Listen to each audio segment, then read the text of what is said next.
By midsummer of 75, inflation had been cut to 50%. Unemployment was high, and I had tried to put a roadblock to the Democratic Congress spending by vetoing 33 bills.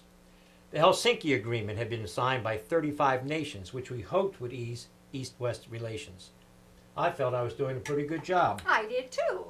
I told Jerry that I would release him from his earlier promise of retiring from politics at the end of 1976, and I would work with him for his election.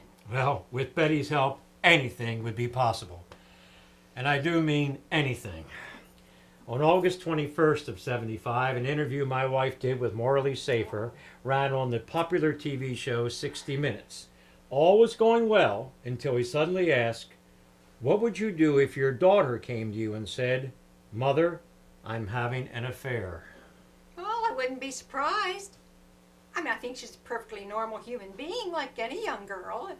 If she wanted to continue it, I'd certainly counsel and advise her on the subject, and I'd want to know pretty much about the young man, whether it was a worthwhile encounter or whether it was going to be one of those, she's pretty young to be having affairs. I was just trying to make it clear I wouldn't overreact and kick her out of the house. My liberal answers to questions about marijuana and again restating my positive opinion on legalizing abortion only added to the furor. When I first heard of her response, I told Betty, "You probably cost me 10 million votes." When I watched the program, I changed my mind. 20 million votes. The reaction from conservatives was overwhelmingly negative. One newspaper said, "The immorality of Mrs. Ford's remarks is almost exceeded by her stupidity." My staff wanted me to muzzle my wife, but I told them I had long ago given up trying to control my wife's opinions. But I did issue a press release stating her opinions were not necessarily mine. Well, my approval ratings dropped immediately to 50%. And I thought I'd hurt Jerry's chances of election tremendously. But then the tide turned, and within weeks I was back up over 70%. Well, 1975 would bring about 2 attempts on my husband's life, both by women. The first was Lynette Squeaky Fromm, a follower of mass murderer Charles Manson.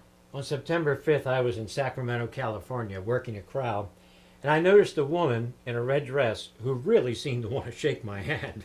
So I reached out my hand, and she extended hers. But when I looked down to grab her hand, I saw a .45 caliber pistol pointed right at me. "They say," she yelled, "this country is a mess. This man's not your president." My Secret Service men reacted in the blink of an eye and wrestled her to the ground. Later, it was discovered that the gun was empty, but at that moment, no one knew it. Well, just 17 days later in San Francisco, another radical, Sarah Jane Moore, came even closer to ending my husband's life. This time, Moore fired the gun, and the Secret Service estimated that bullet passed anywhere from inches to a few feet from Jerry. Well, Fromm was sentenced to life imprisonment less than 3 months after her assassination attempt. Moore pleaded guilty and also received life imprisonment only 3 months after her attempt.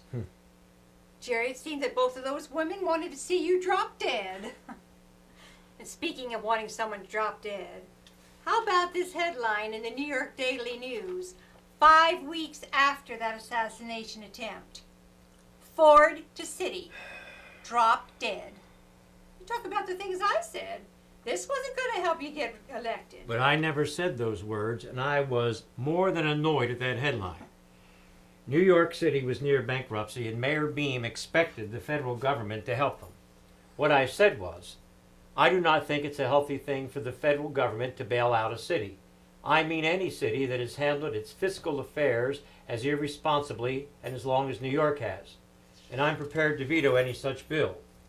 If we go on spending more than we have, providing more services than we can pay for, then the day of reckoning will come to the whole nation, just as it has to New York. So let me conclude with one question of my own. When that day of reckoning comes, who will bail out the United States of America? As it was, weeks later, I did sign a bill giving the city loan guarantees, but only after they had secured other loans on their own and tightened their fiscal belt because of my tough love approach. The loans were eventually paid back with interest.